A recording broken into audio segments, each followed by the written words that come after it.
Well, hello, everybody.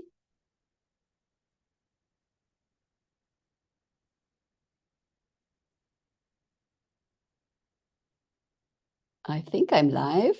Yes, I think I am. Anyway, if you do see this, please let me know. Ginny's supposed to be here, and I'm sure she will be popping in any moment. It's very early. The times have changed for many of us, and New Zealand, in New Zealand, it is now 7 a.m. So it's a very, very early start for her. We were also going to have a guest, and that didn't work out for different reasons. And so Ginny and I planned to just talk about what we know, the messages we are getting, and how we see the world. One of the things I'd like to talk about in these times of chaos is that often we don't know what's right, what's wrong, what's true, what's not true. And it's okay not to know. This is, I think, very, very important that we don't have to be sure about things. For me, when I do my research and people have extraordinary claims, I put it on a shelf until I have several dots from completely different sources that all confirm the same thing. And then at some point, I feel, yes, this is true. And some people just know in their gut that this is true and this is false. That happens to me too sometimes. And still, I do like to uh, make sure that I'm absolutely certain before I say things, or say when I say something, say, I really don't know. It could be this, it could be that. These are the data points I have. One of the things that I feel is a question that comes up again and again is, why Earth? Why us Earthlings? Why are we being visited by so many ETs? More, it seems, than in other years. And I don't know whether that's really true. Definitely in a different way, I feel. Because much of the technology that ETs have has been taken over or adapted or received in some way by human beings, by mankind. And it is much more that we can do than the general public knows. Much, much more. So in 2018, when I had my first sightings, you could still say that if something in the sky, way out in the sky, suddenly changes direction, that cannot be mankind, cannot be human made. And that's not true anymore. We now know that we humans can and do have such equipment. So what's happening here now? Why are beings from all over the cosmos interested in us? Why are we being observed? Why is contact made in so many different ways? And I've got two answers for that. One of the answers is that we have range. And with that, I mean that when we do something at a distance, when we do healings at a distance, when we astral travel, or when we, which I don't recommend, by the way, anymore. That's something we used to do. It's not a good thing to do anymore.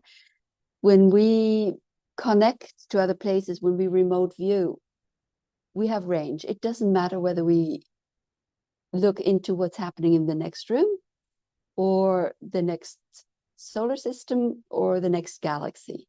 Doesn't matter to us. And for other beings, they don't have that that ability. They may be able to have short range, but they don't have a range where they can see what's happening on another planet that easily. And of course, there's tons of species, so many. And when I say they, putting them all into the same basket, that doesn't quite work. So we've got to be careful here. There's always exceptions to whatever we say. Now, let's see. Why us? One of the possibilities is, and that's information that I have received, that many of them have taken a different tract, or a tract that has become less organic and more what we would call AI, artificial intelligence, more technocratic. And we know, of course, ourselves that the more technology that we use, the less our abilities are. So now we use Google Maps instead of reading maps. And so they have lost their abilities and have depended more and more on technology. This also means that there's less connection to instinct, less connection to intuition, less connection to our own divinity and our it's difficult to find words. It's a connection to the essence of who we are. Let me put it this way. So who are we? What is that essence that I'm talking about, or that divinity that I'm talking about? Let's do that for a moment, if you wish. And we can only do it superficially because we're here connected to technology, but you can take this example and do it on your own. Imagine you cannot see anything. So close your eyes. You don't see anything. Now let's take another sense away. Imagine you don't hear anything. You don't feel anything. You don't taste anything. You don't smell anything. What is left? What is there if you cannot have your senses feel the world, the reality that we seem to be in? What is left? And in that way, you can get a sense of that essence that doesn't need a body, that doesn't need to have senses.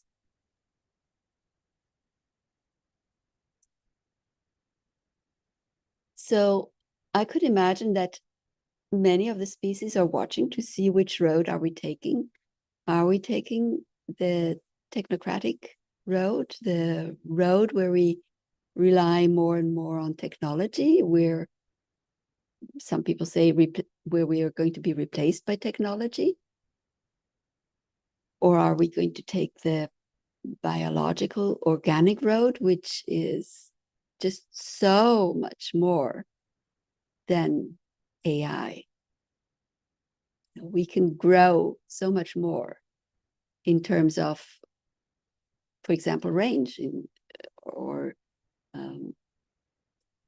in terms of healing others at a distance, in terms of sensing, feeling things. And because of this, because there is this sense where we still have that organic, biological, instinct, intuitive ability, these more technological species may be wanting to piggyback on us. It's definitely the downloads I've been receiving. as much as they are technologically possibly more advanced, not necessarily, they need us to be able to, what I'd call, exit the matrix, exit this existence that we're in, exit this, it's this reality that we're in. What happens when we die? In so many cultures, we are recycled. We go through everything again. We get reborn. We come to earth again. The soul just goes over and over this experience, hopefully learns something. But what happens if we exit this cycle? And this exiting of the cycle, this cycle of being reborn, this cycle of being on the wheel, as far as I can tell, we are living in times where that is much easier than it used to be. And how to do this. And we know that lots of the things that we are being taught, also in spirituality, are not quite accurate. Let me put it that way. And so when we die, what we need to do is not go out through the crown, as is being taught very often, but we need to go through the heart. That is where the soul is, and that's the path of the soul. So when we pass over, pass on, die, going through the heart is essential for graduating from this matrix.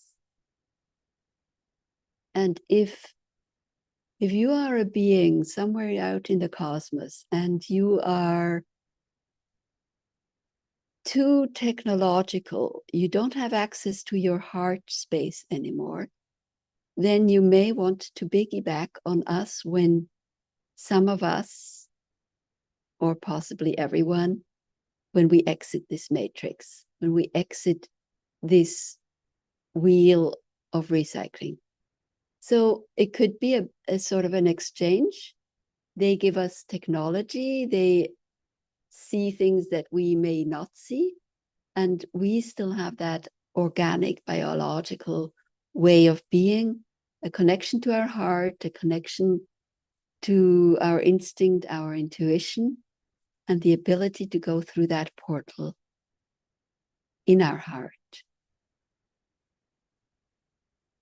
So that's my sense, my perspective on why Earth, why us, why are we important. Then, yes. So I was watching the recently released interview of Pam Golding with Vida Austin. And of course, I've also watched the telepathy tapes. Now, if you have not watched the telepathy tapes, it is an absolute must. And the highlight is, it comes at the end, and that's season 10, no, season 1, the 10th release. And what Veda Austin has found now through water is just a terrific upgrade on what has already been so absolutely amazing information. Basically, it is autistic children who cannot speak, non-speakers, telling us things that are just, they just blow your mind. They tell us things about consciousness. They show their abilities of reading our minds. And so what I'd like to talk about is the concept that she says that there's a concept of water being consciousness. And there's different states of water. And she says the autistic people have told her that there's seven states of water. There's ice, of course, there's liquid, there's steam. But one of the other ones, and there's plasma, but one of the other ones is thought. streams of consciousness is also a state of that divine, absolutely divine water consciousness. And we can feel into that. So this is why our thoughts are so important, why our thoughts must not be polluted. They have to be clean and clear, because it is one of our connections to divinity, the water that flows through us, the thoughts that flow through us, the blood that flows through us. All of that is divine. And I'm going to describe divinity more in the sense that we just talked about. Divinity in the sense of having access to our soul through the heart, through that heart space. When we go through that heart space, and that's one of the things we do when we connect to the all, when we feel our heart, we drop our consciousness into the heart space and go through that portal, we connect to something that is eternal, timeless, limitless, boundary, without boundaries. And that's a place where we can connect to everything that is. Everything. It is where we can meet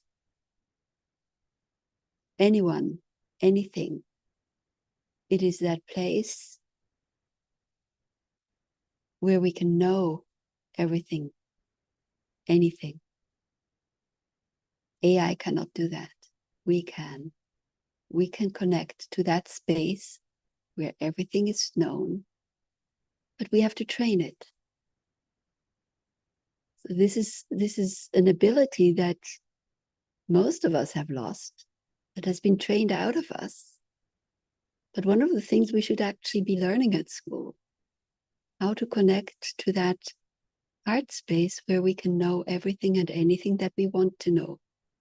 It seems that autistic people, non-speakers, still have that ability. This is something that I do in my work. And one of the things I do know is our energy system, our physiological system, our emotional body, our mental body, our spiritual body, they're not as strong as they used to be. Even our physical bodies are not as strong as they used to be 100 years ago. We've lived in a polluted environment, and we've taken all sorts of things into our bodies that have reduced these abilities in us. And we can work on getting these abilities back. So one of the ways we call these things is siddhis. It's more of an Indian term or a Sanskrit term, siddhis.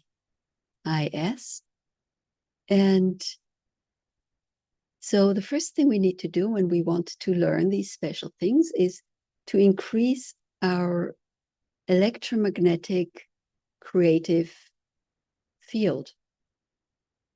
We do that mostly with very specific meditations, building that field, creating that energy flow, making sure the meridians all have an energy flow that works. That can be done with acupuncture. It can be done with meditation. There's all sorts of ways of doing it. But the field, the bigger field, the field that extends to, let's say, 3 meters out from where we are, that all of that needs to be strong, so that then we have access to all the things, everything that we need and that we want. We can look at that like a canvas or a piece of paper on which we can then draw, that then is able to support us.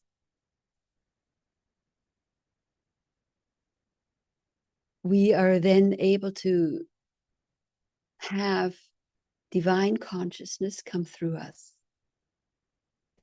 And this is not something that necessarily just happens in one session, but it can happen very, very quickly. One of the things I do is I work through the aura. And so things can just be downloaded from my aura to another person's aura, particularly if they are close to me. It can be done at a distance, but it is much, much easier if somebody sits in my aura. And what we do is we strip away the reality that is false, and we bring in a reality that is absolutely amazing and absolutely true.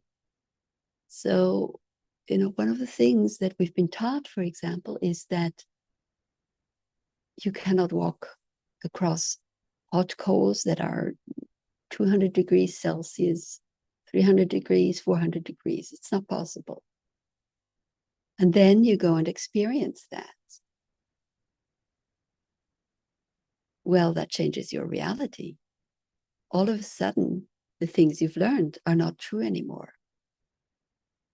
And it's a very, very quick way, when done well, to realize that what is true and what is false. The same thing happens with emotions.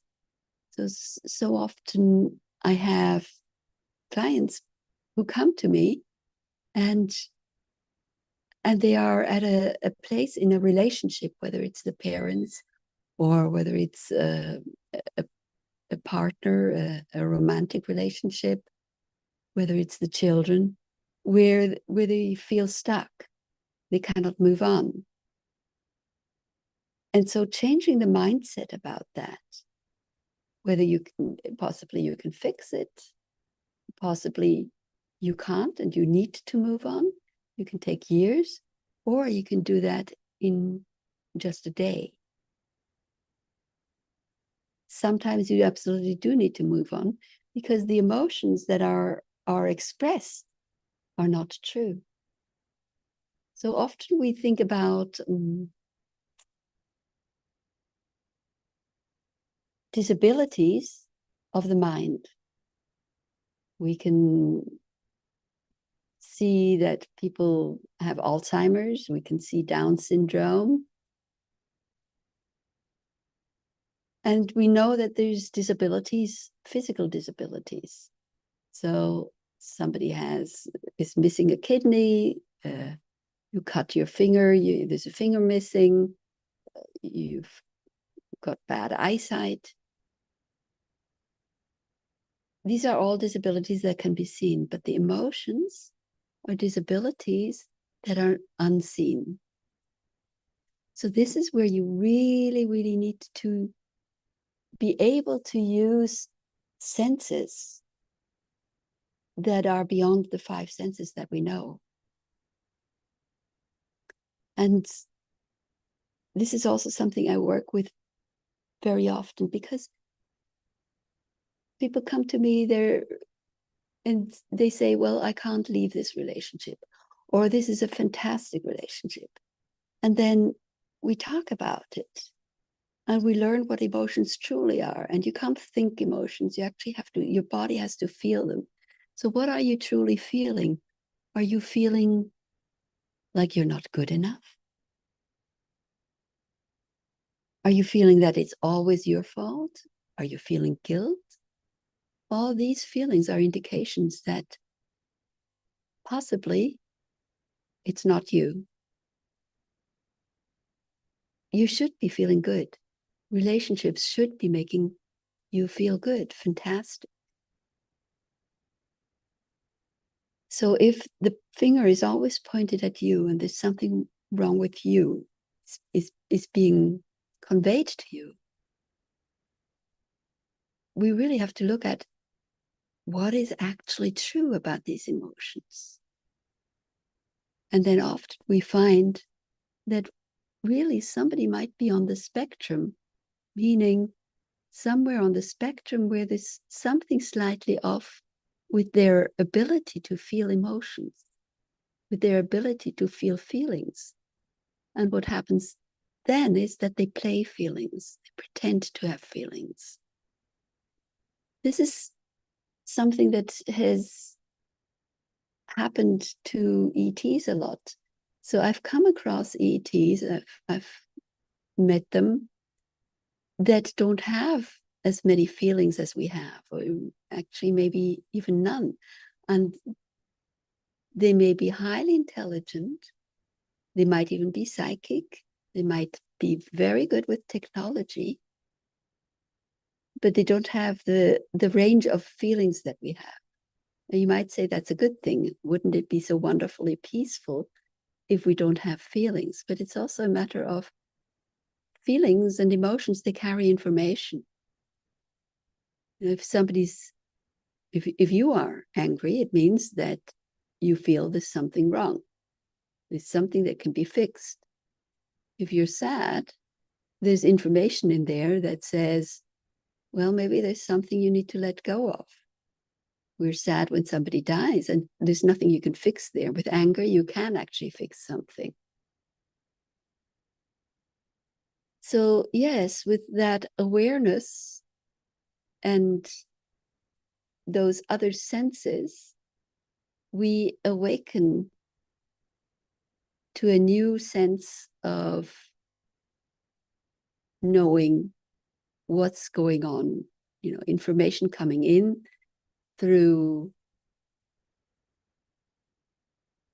emotions that you feel, reactions that you have. And yeah, it's a highly advanced tool to which we are awakening as a species right now.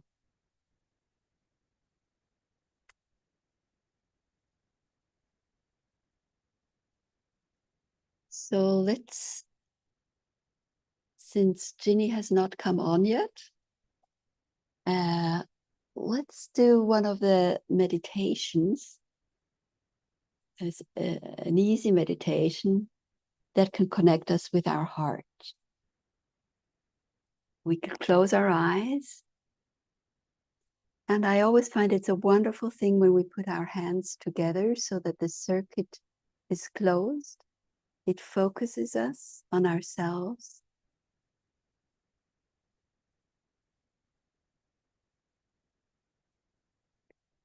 And when we hold the hands right in front of our heart, it can also enable us to be centered in our heart. So wherever your consciousness is right now, wherever it is, and often it's in the mind, somewhere in the brain, just let it drop right down into your heart.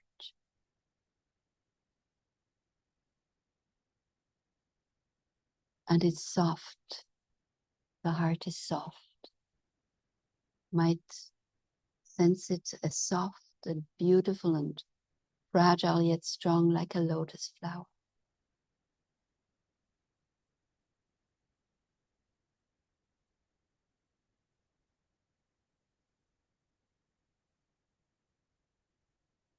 And notice how beautiful it is to breathe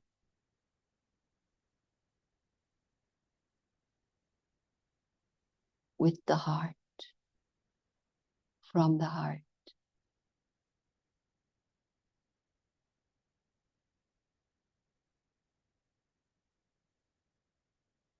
And then focus on one spot in the heart. It's a very personal spot.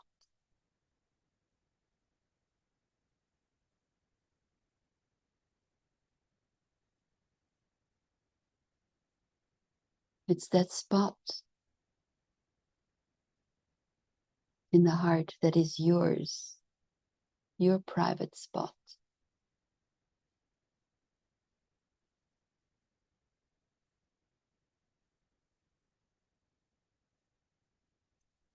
And as you look around, you'll see a portal.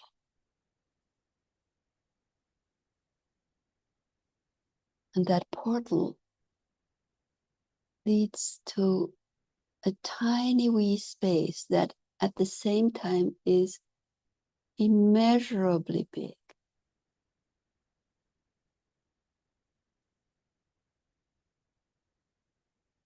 Now walk through the portal.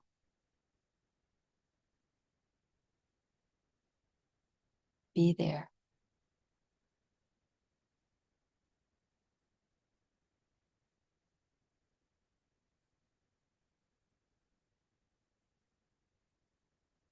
Enjoy that feeling of timelessness,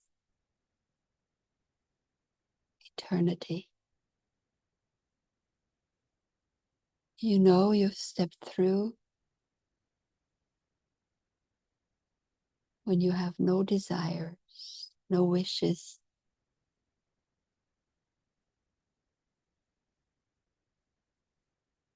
All is well.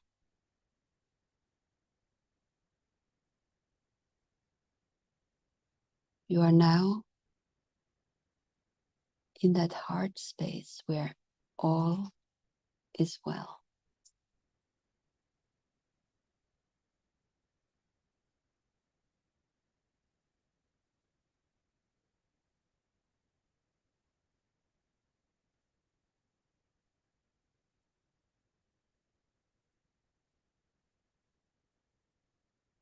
Stay there as much as you can.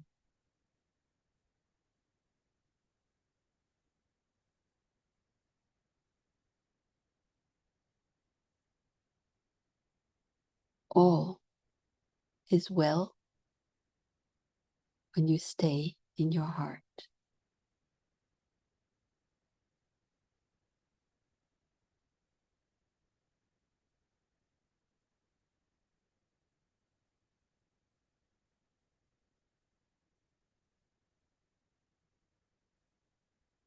Now,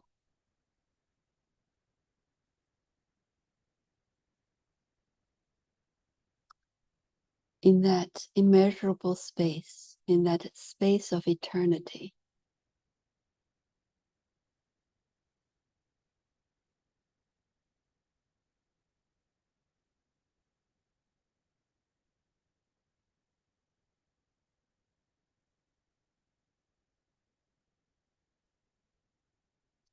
you might feel waves of love, streams of compassion,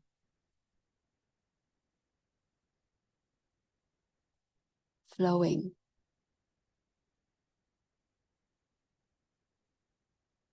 undirected,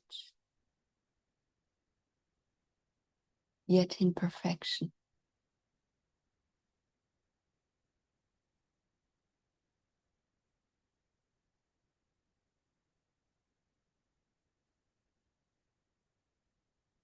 Through the ethers of the unknown, yet known.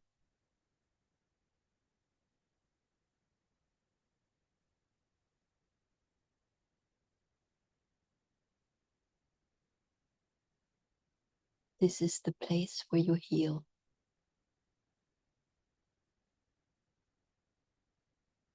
This is the place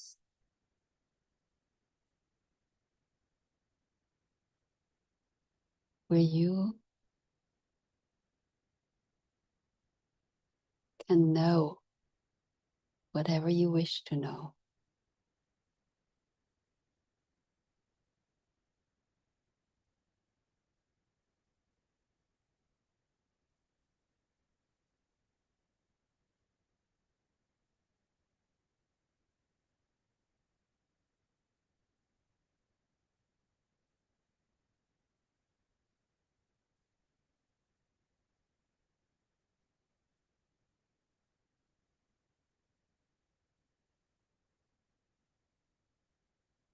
And if you wish to meet a being from another place, another time, another realm.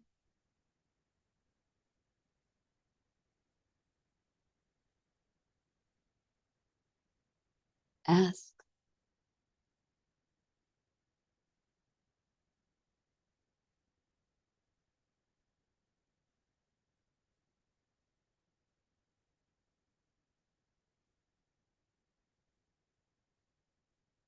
And have a conversation with them.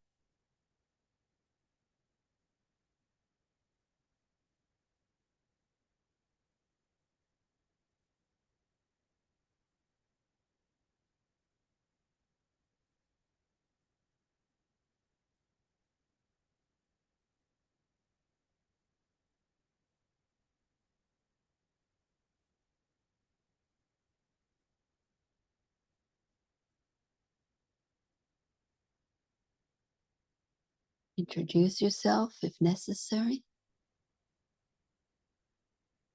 Be cautious and polite.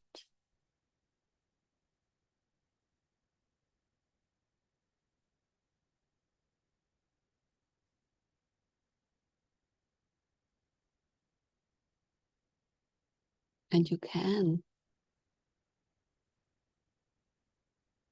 ask them for help and guidance.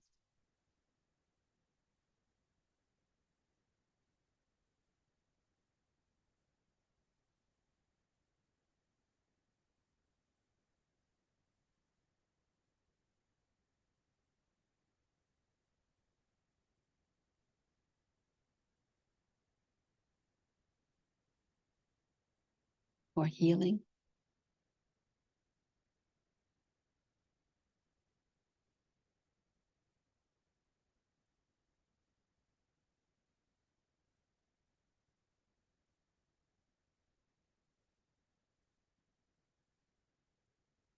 And you're welcome to stay in this state, in this place.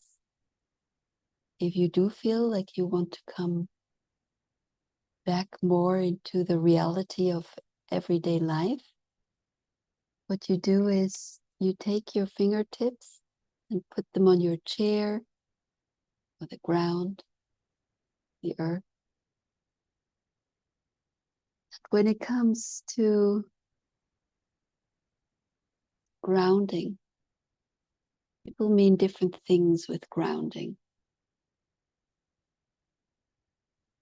Sometimes when we do meditations, we get overloaded with energy.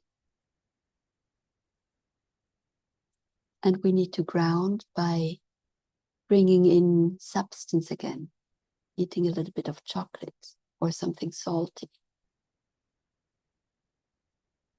just to help the body ground. And sometimes it helps to go barefoot, stand barefoot on earth and stones.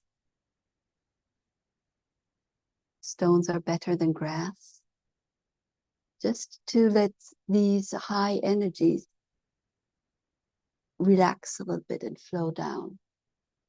That's a wonderful way of grounding, especially the chocolate one.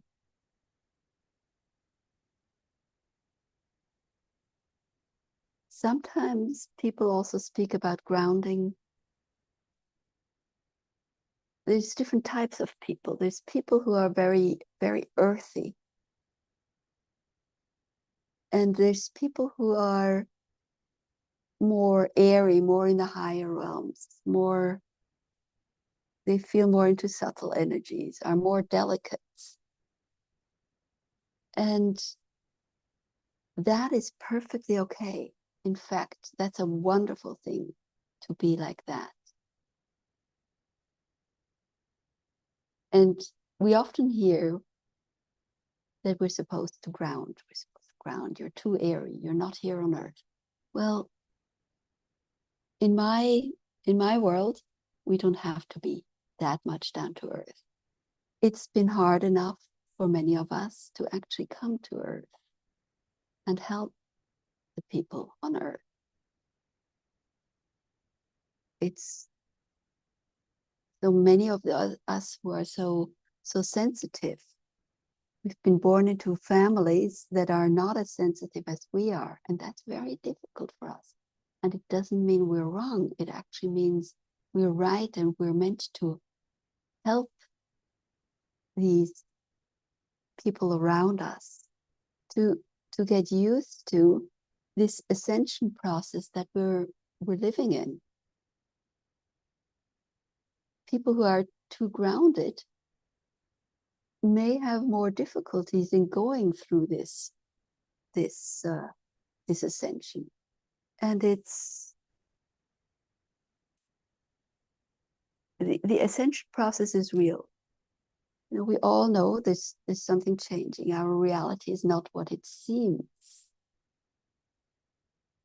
and there are plenty of people here to help you figure this out and help you gain the physical abilities, the cities, the mental spaces that you need, the mental mindsets, the heart spaces that you need to be able to go through this. There's often, you may have seen it in films, I don't know about that, but there are things that have been protected by energy, and only the people with the right energy can access these things. They're often quite mysterious portals. So to go through this ascension process is like going through one of these portals where we need to have the right energy. We need to be at a level with our minds, with our spirit, soul, emotions, and physically to ascend. What happens if you don't have that, you'll ask? Well, in my perspective, it means that you stay on the wheel. You keep on going around the wheel, you keep on being reborn. And that's okay too, because essentially there is no time. For me, I'm very excited about this awakening. I'm extremely excited about going back to where we truly belong, to a place where there is peace, where there is beauty, timelessness, eternity, compassion.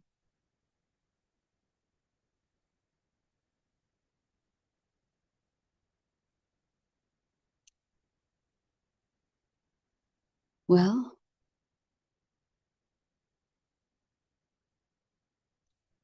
you know, this one of the teachings that I received from one of the purest teachings on earth is that the strongest force of the mind is focus.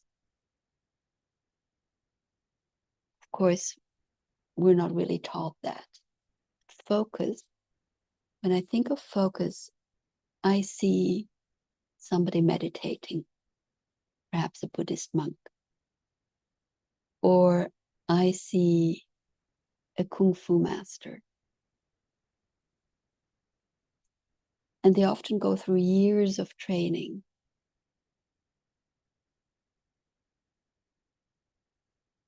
I've been taught by the curanderos to teach through my aura. And so it doesn't have to take years, especially in these times. One can learn these things very, very quickly. I spoke about fire walking. There's other things like that I can teach you within 5 minutes.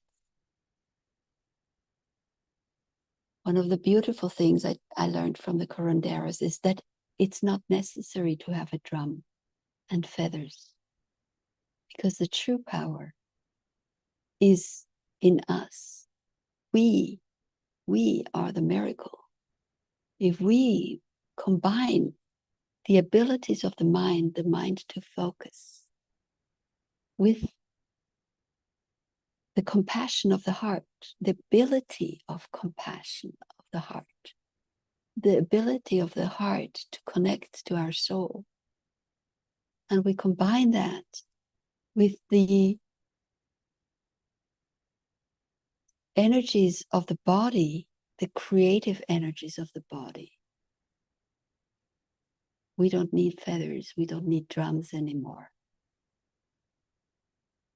So when I talk about the creative energies of the body,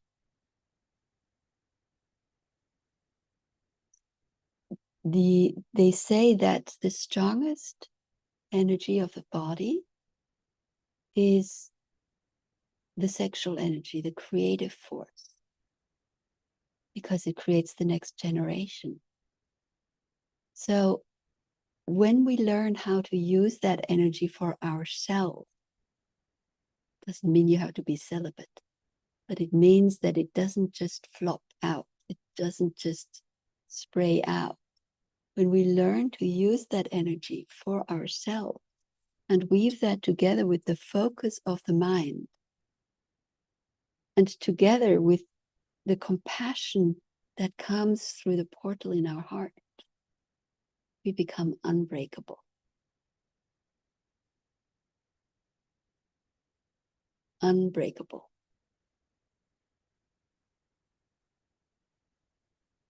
We don't need AI.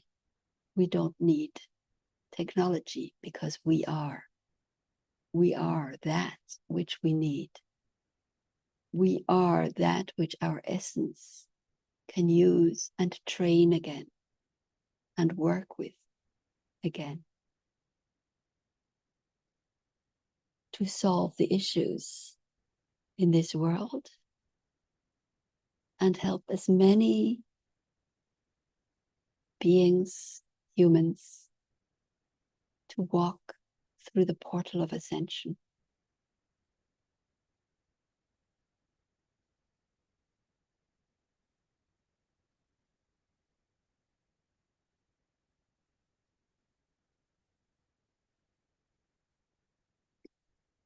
Just going to check the chat and see if there's any questions that we need. Yeah, good to see you, Rob. Jan, thank you for being here. It's wonderful. No questions. And a very strange day, very unexpectedly here on my own, talking to you.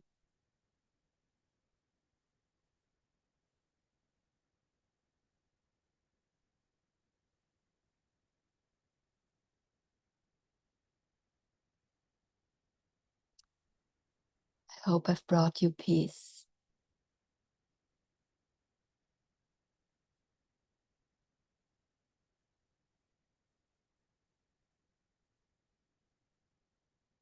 For yourself and for you to spread.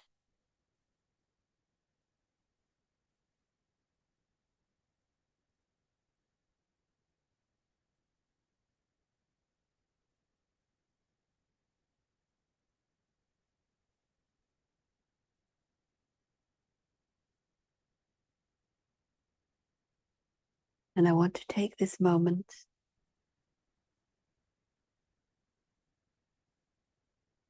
to thank all my teachers. I've had many.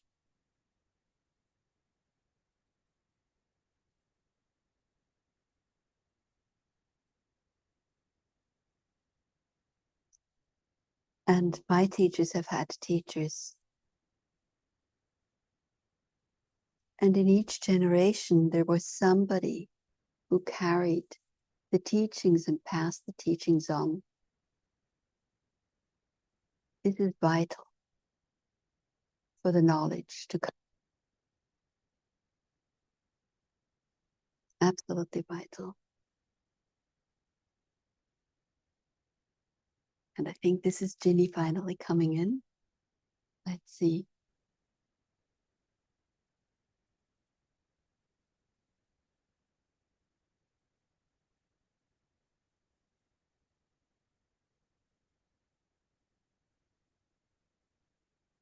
Hi, Ginny. We're live. Hello. We're already live. You're an hour late, I think. Oh no, really? I do think so, yes. Oh no, because it's nearly 7 a.m. here. Oh my Mm, goodness. I think it's So that already. means we were meant to be on at 6, were we? I, I was checking the time, and I know it's 7 o'clock. It was 7 o'clock in London. My goodness, that makes it very Oh, early for you. yeah, 6 o'clock in the Oh morning. Oh my dear. goodness. Oh dear. Oh well, sorry. I was in my head, I'm like, 7 a.m. Sorry about that. Yeah, that's all right. Oh, so you've been on by yourself for an hour. Oh my I goodness. I have, yes, yes, Oh, yes. oh wow. So, and I was just finishing up. So, how about over to you? What would you like to share? Oh, wow.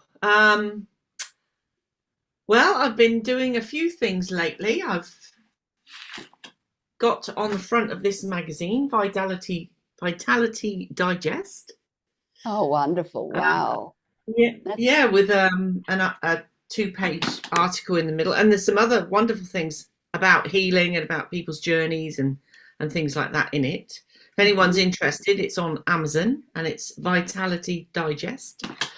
Um, Oh, well, last night, sort of, I got a call fairly late from a friend who needed a bit of help. So, um, this person has got a relative in the family who is suffering with narcissistic tendencies.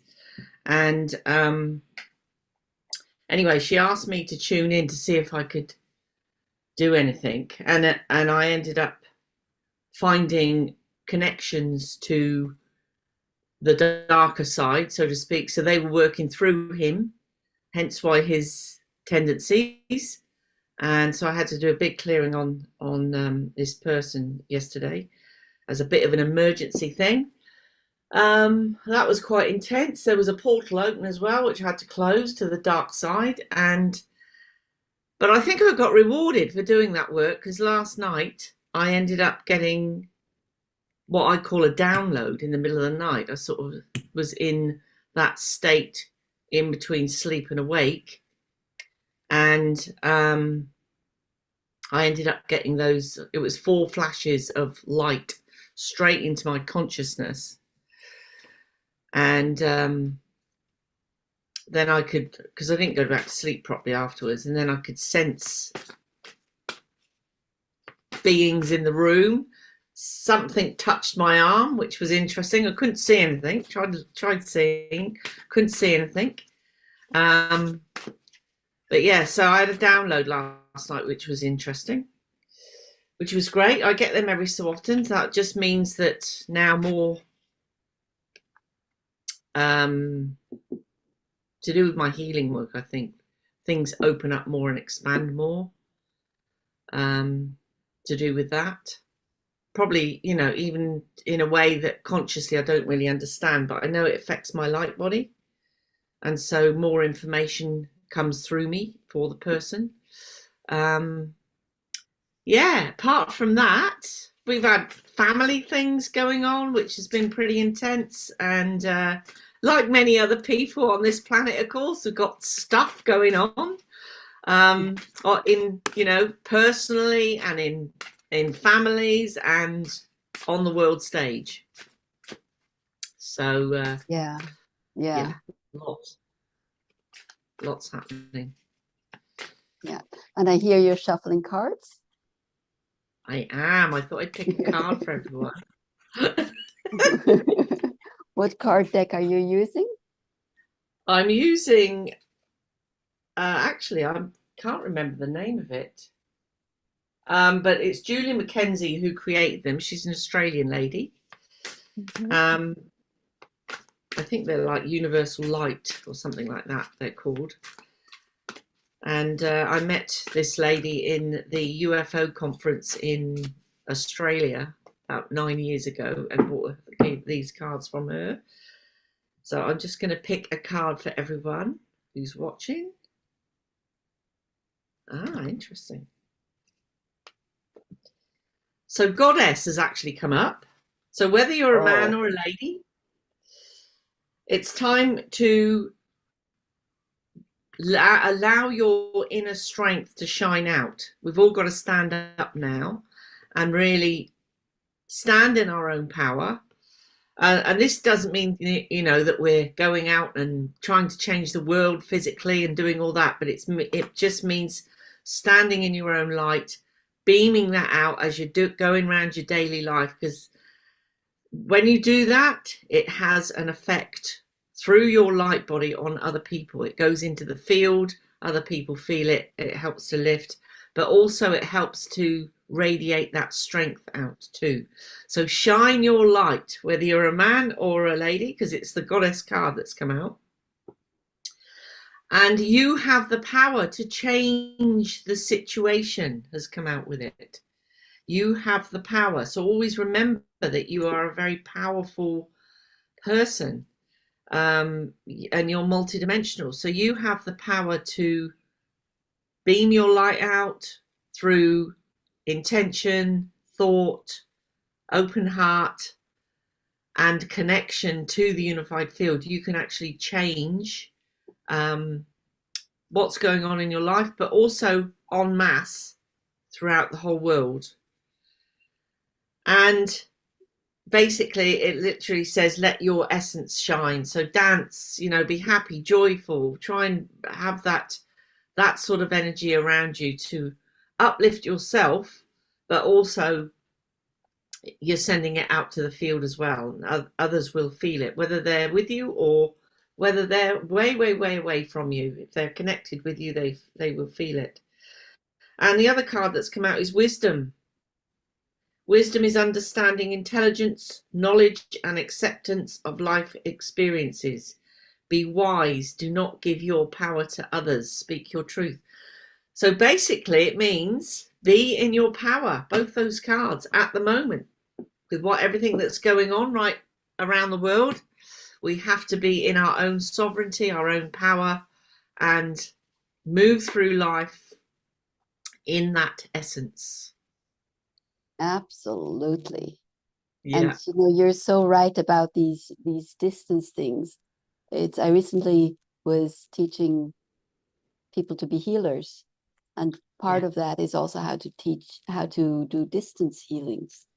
And they've been practicing on each other. So some of them are in St. Petersburg in Russia, and some of them are in Kenya, and some of them are in Germany, and they're doing healings on each other, and they feel them. They really feel them. So they might do an hour of healing, and the healee is so whacked out with all the energy that's coming through that they're in the middle of the day, they sleep for 3 hours. It's fantastic, isn't it? It really is absolutely fantastic. Distance doesn't matter. I say that to clients of mine, because I do all my work distantly, really, through Zoom. We connect, and it doesn't matter. People feel it, you know.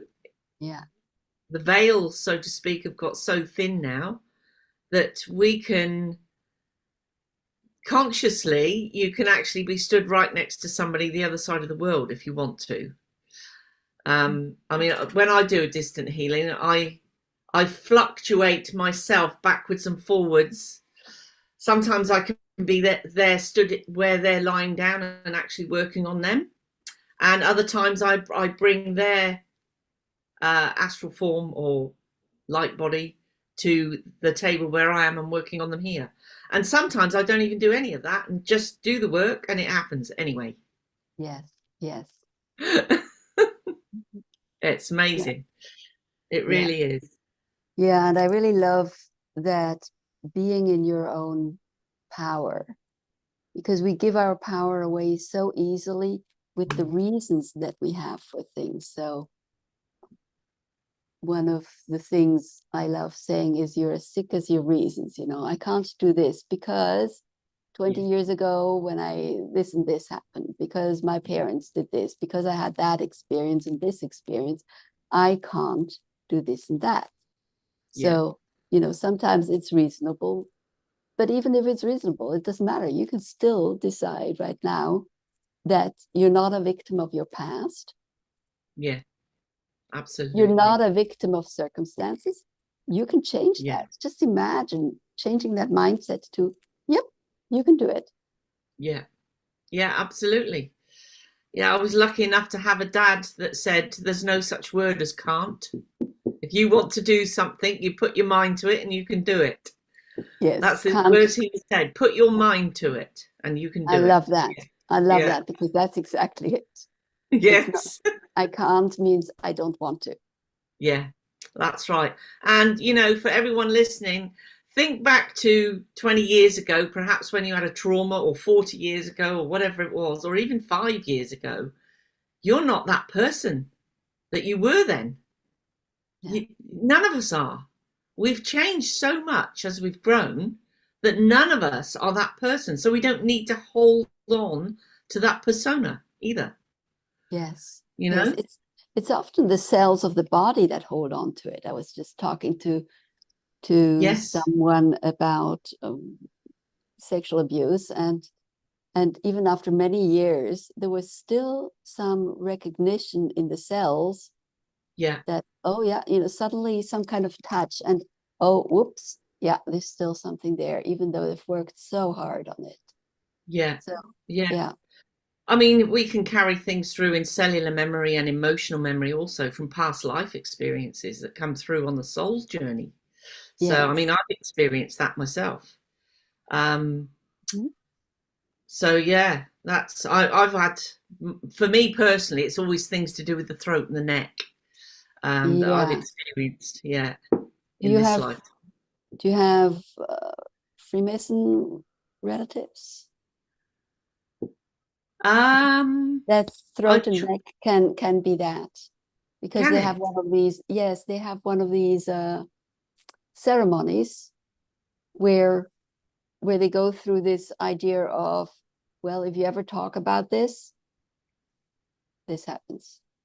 Ah, yeah. Well, interestingly enough, I don't know way back, but I do know someone in the family that has joined. Um, this is sort of a distant relative, and I tried to question them about it once, and they said, "Oh, I can't speak about it." Meaning, I won't speak about it. Yeah, yeah, yeah. That's right. Yeah. I mean, Uh-huh. they only joined to network and stuff like that, so they have no idea what's going on the Mhm. upper scale of that society. Um, but yeah, he wasn't, no, I can't speak about that. Yeah, it's interesting. And then the feeling of importance, because we've got a Yes. secret. We've got a Yeah, secret. that's right. Yeah, funny. Yeah, yeah. Yeah, interesting. Well, But yeah, you know, people who don't know, there's a few people that join that literally for the networking, and because if you know people, you can get things done. I'm not recommending anyone to join it, by the way, because it's, the base of it is not nice. But yeah, I think that it's a huge group all around the world, isn't it? yes, it's huge. That particularly dawned on me when I was in New Zealand, because every little village has its temple. Yes, I know. There's a lot here. Yeah. Not that I know anyone. I probably do know people here, but they don't speak about it. But actually, no, I don't. Do you remember John talking of that Yes, stuff? yes, absolutely, I do. Yes. Of course, I remember John, Yes. and I know He which passed. John you're talking about. Yes, he passed away last year. Oh, did he? Yes. Oh my Yeah. goodness. All right. Yeah, I know. Well, I was shocked when I found out. okay. Yeah. Ah, that was probably because he was starting to talk to us. Yes. Yeah, Was we that your start. thought also? Yes, Hmm. quite possibly. And he had this thing, didn't he, here, that he was having problems with. Yeah. So for anybody who's interested who John is, how do we say this live on the internet? So Ginny is runs C5 groups, contact groups in New Zealand, and so sometimes she gets a call of somebody who wants to come and join, and she got a Yeah. call and she said to, and then you go and meet them first because you never know who it is. So you meet them in a public space somewhere. And she said to me, "Do you want to come along?" I said, "Oh yes, certainly." And we sat there with John, and John thought it was a rather an odd thing to meet in a public place when we have such secretive things to talk about. We didn't think it was that secret and that odd. Um, it's ETs. Mm. Plenty of people know about that. And so we started asking him, and he said, "Well, ladies first." So Ginny, Ginny, you gave a bit of your background. Then I gave a bit of my background, and Yeah. he kept on looking over his shoulder. Yeah. And then very slowly, a very, very interesting story came out. Mm. Very, very interesting. Yeah. And one of these things that usually you just hear about, maybe when you go down really deep uh, rabbit holes. And his story, he's an O negative blood type, which means you have no uh, rhesus factor, no earth factor. They're Mm. usually blue-eyed, highly psychic, red-haired, blonde, or green-eyed. And there's a bunch of them in your area there. Mm.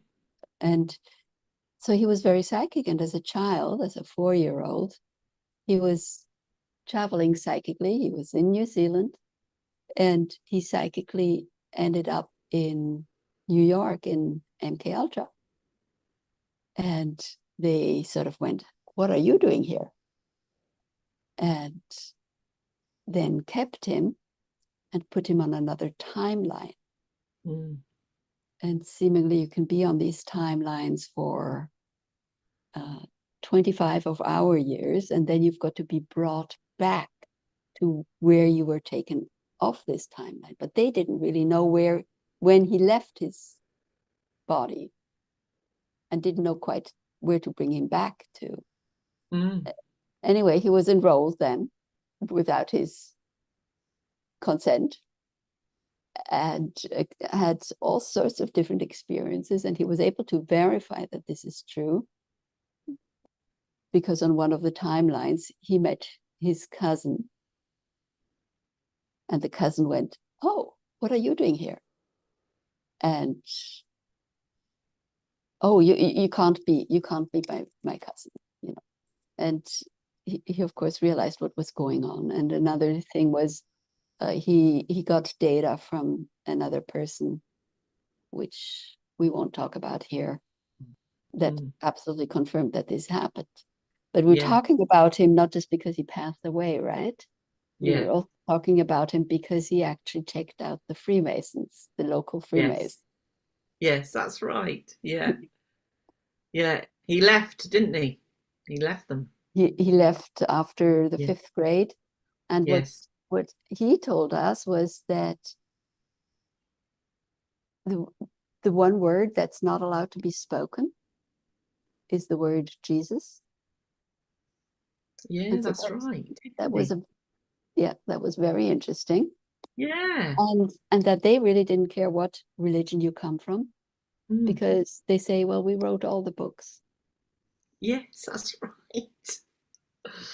Yep. Well, Yeah, everything's yeah, programmed.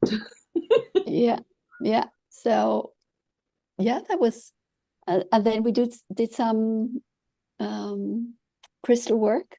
We'll call it Yeah. that for now. Yeah. So that was, yeah, it was okay. So yes, he wasn't well No. because this timeline jumping. Yeah. it doesn't work well for the body, really. No, it doesn't. You That's you right. age faster, your cells just aren't as happy as they are. Yeah. And his life, when you've gone through this kind of stuff, his who can you talk to about this kind of stuff? Well, that's right. He'd witnessed a lot, hadn't he? In Yeah, those when he was working, so to speak, witnessed an awful lot. So yeah, yeah. even And, holding that in your thoughts without being able to talk to anyone about it must have been very difficult. Yeah, and most of us know what it's like when you cannot talk about the yeah, things you've actually really experienced. yes, that's right.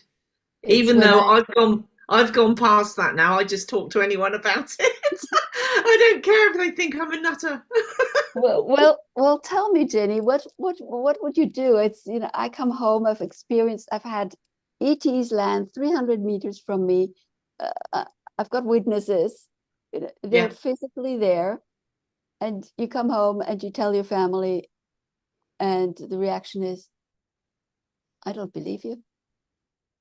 yeah. Well, then if they're actually saying that, then there's nothing you can actually do. But at least you shared it.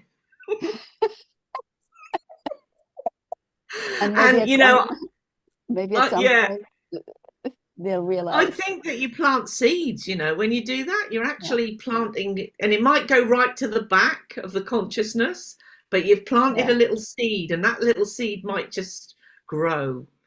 Mhm. You Yeah, know, yeah. it's like last night I'm in this physical mediumship group, which I absolutely love. Yeah, tell us Um, about that. yeah, so we're sitting in Transfiguration at the moment. So I'm the group that I'm in. They're in the UK, and I think one person is in Germany. So I have to black out my room in here. So I've got blackout curtains, a blackout blind. I have to put stuff all around the window so it's completely black in here. And we have a red bulb because I think it's that color spectrum that is easier for spirit to work with anyway. And that's what they've always done, in seances way back. That's what they would do: darkened room and a red light. Um, anyway, we do protection prayers, and all that stuff, and then we ask one of our guides to come in, or a guide to come in. So we record it all as well. So we've got it all on recording, and you can see the spirits start to build the energy over your face, and then you Mm. can see the spirit eyes opening, the nose completely changes shape, photoplasm starts coming out of the mouth, so the energy is building. We've been sitting in this group for it must be about a year now, I would think. And then I sit myself during the week. Like last night I sat and I record myself just in case something happens that I want, to have evidence of.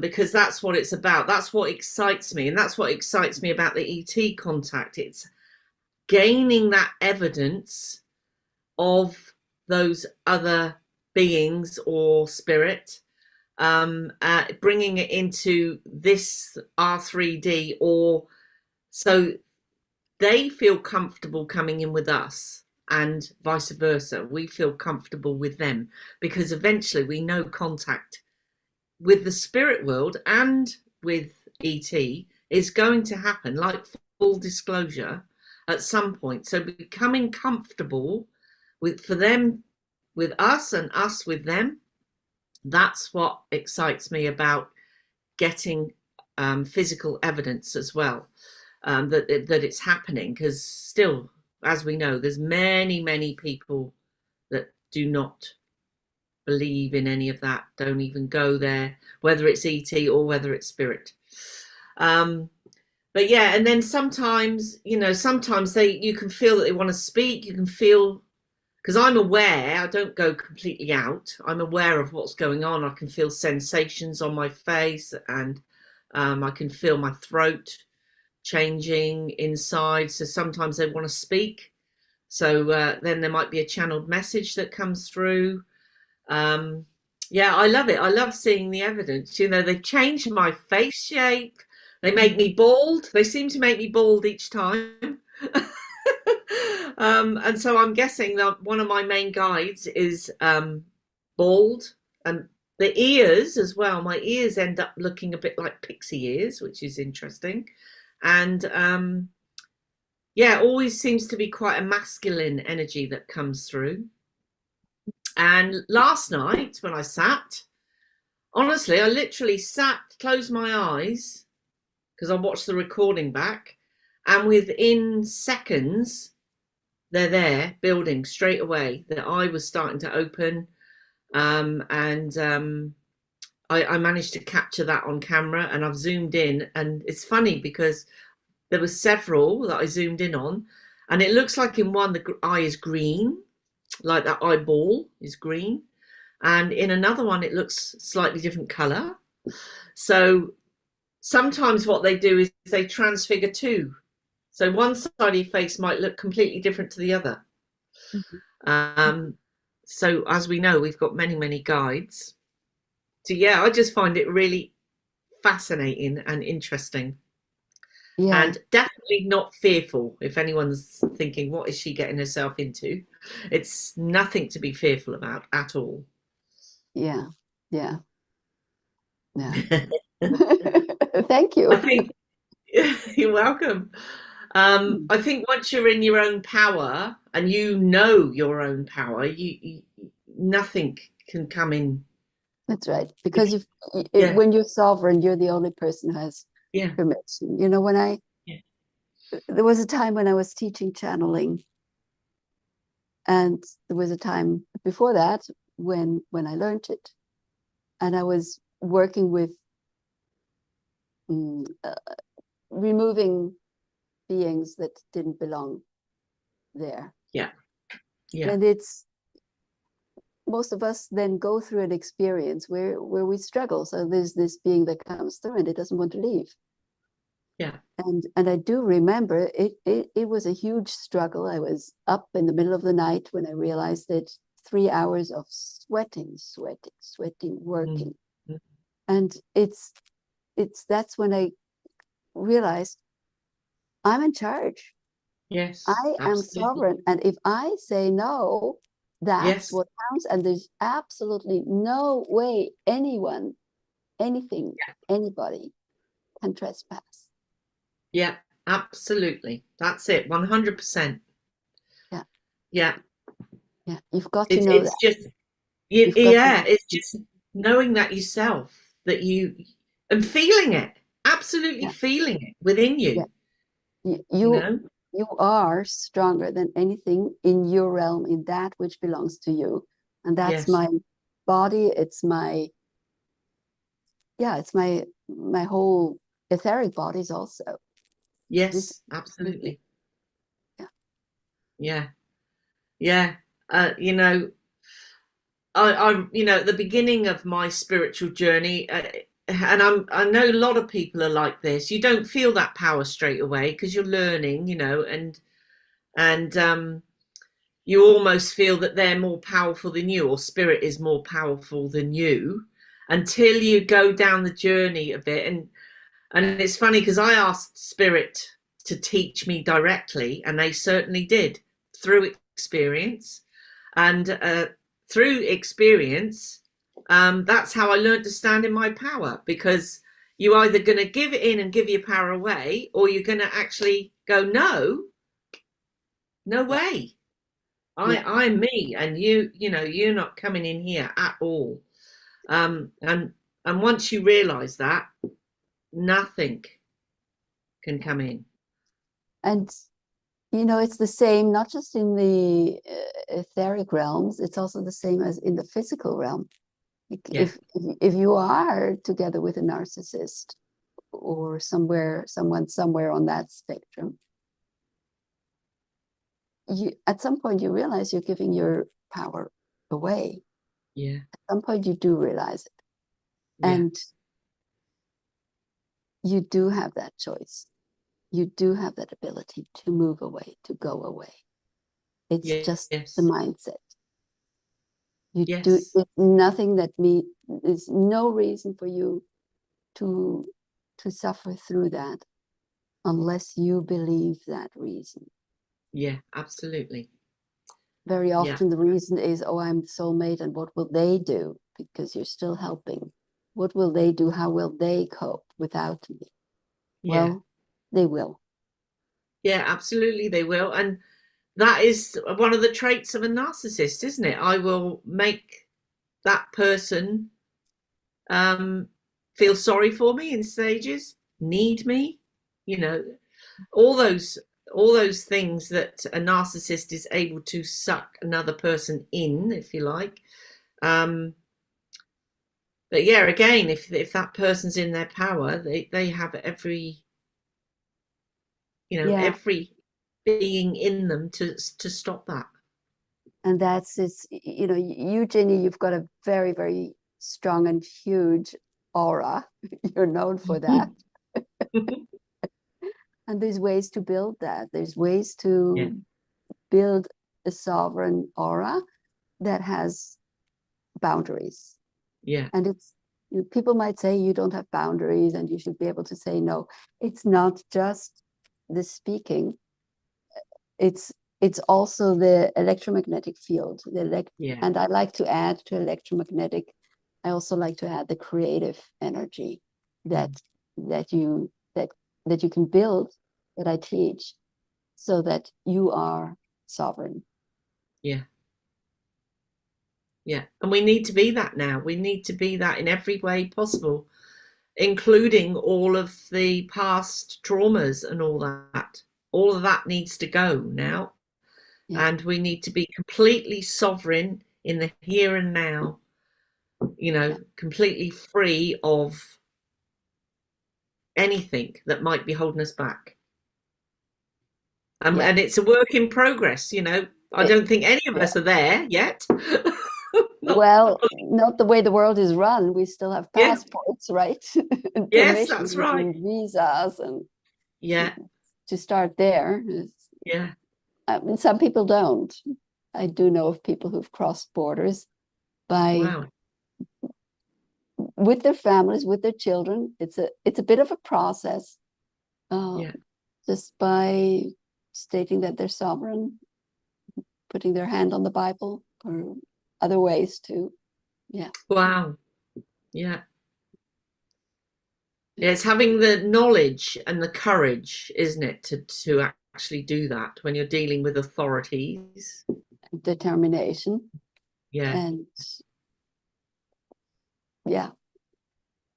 it takes a bit of experience, as far as I know, but yes. Yeah, it's like, I think there's one lady over here that I've heard of. There's probably more than one, but I think it all went to court and everything, but she doesn't. She sorted it out. It's something to do with her mortgage that I don't really understand it. Anyway, it all went to court, and she doesn't have to pay her mortgage now because she actually won the case. It's all something to do with the banks, and all that stuff. Yeah, it's coming. Yeah. All of this is coming. Yeah. And there's other people I know, they don't pay their rates. Yeah. Because they know, they know what to write back to the council. They know what to say if they're called, and all that. Yeah. So it is coming. It's slowly coming. It's part of this ascension process. It's part of what we believed to be true. The reality we used to believe is true is not true. It's not true. It's all a lie. Yeah, it's like this. So what we just talked about with taxes and mortgages, that's the more physical part. But there's an energetic part to it too. Yeah. It all has to work together. Yes. Yeah. The energetic part to it from their perspective is, I have you in chains, you belong to me. Mhm. But actually, once that's all broken, it's not at all. Yeah. Yeah. Interesting life we're in, isn't it? And Yeah. and it is all changing. It is definitely all changing. We can And see that's it why we're slowly. here. That's why we're here. We're here to do this Yeah. work. Yes. Yes, absolutely. And there are people, doing the groundwork, doing the physical stuff, and there are people like us, that are doing it in other realms, Yeah. to also clear, because we have to clear everything. We have to clear not only the physical, but all the other stuff that's in the other spaces that is against us, if you like. We have to, well, not have to, if you're that way inclined, which I am, go into those spaces and do the clearing work and Yeah. transmuting and doing all that stuff. Yeah. And thank you for doing that. And that's what I'd like everybody to know. It's sometimes it feels like, what can I do? It's just me. Mm. I can't change the way the world is run, but we can. Yeah, we It's can. it's like you said, we have distance, we have range, we have an effect that is Mm. bigger. And the if you think of the world as being chaotic, completely chaotic, well, if there's a group that finds itself together, or maybe just one person, and they create order, Mm. for example, with the clearings, or in other ways, if you create order, create coherence, create something that's solid, Mm. solid in the sense of secure, safe, you have an effect on everything else. Just imagine all that chaos, and here's this part that is sturdy. Yeah. It has that effect where everything else has to also start coming into order. Yeah. So I encourage everybody to do whatever part of the work you can do. Mm. Be the eye in the storm. That's right. Even if you're wherever you go, whether you're going to the movies, whether you're going to a shopping mall, um, driving in your car, your presence and your light has an effect with everything in that field, in that space that you are going through in the physical too. Animals will sense you, plants will sense you, other people will sense you, because your light is strong and shining out. And again, what Oona said, that ripple effect from you goes out through the field, and just like someone throws a stone in a pond, it goes out. So just by shining your light, you're doing the work. Yes, and imagine that ripple effect to be three-dimensional. Like the light, it goes in all Yes. directions. So Yeah. imagine those ripples, those waves going out three-dimensionally. And here we're Mm. back to the part that you missed, Ginny, the water, the divinity that we have within us, Yes. that flows through us, through our thoughts, through our waters, through our blood, through our nerves. Yeah. It's three-dimensional at least. Yeah. And we're moving to, well, there's different ways of measuring dimensions. The common expression is we're moving to fifth dimension. Mm. It can be seen in other ways too, but that's just Yeah. semantics. Yeah. Yeah. Absolutely. We are evolving. Humanity is evolving. In fact, the whole Earth is evolving. But and it as much as there's a lot of stuff going on in the world, it's actually an exciting time to be here. Yeah, it is. And I think so. yeah, yeah. Yeah. Well, Ginny? Well, thank you. I'm sorry I was late. Coming along. It's all right. Yeah. No worries. We'll figure out the times correctly for next time, next month, and get it right. And I knew something was happening, right? Because the guest we were going to have on, had muddled up the time or the dates, and we did somehow too. So I knew there was some kind of something going on, whatever that something was. Was it the moon? Was it something else? We don't know, but that doesn't matter. We just get it right next time. Yeah, we will. Okay, well, I know you've got a busy day, Ginny. Thank you. Have a good day. Not just busy, but a very good day. And you too. And to me, it's bedtime. Have a lovely sleep. And everyone out there, bless you. Lots of love to you all. Yes, and thanks for being here. Bye. Yeah. Bye-bye.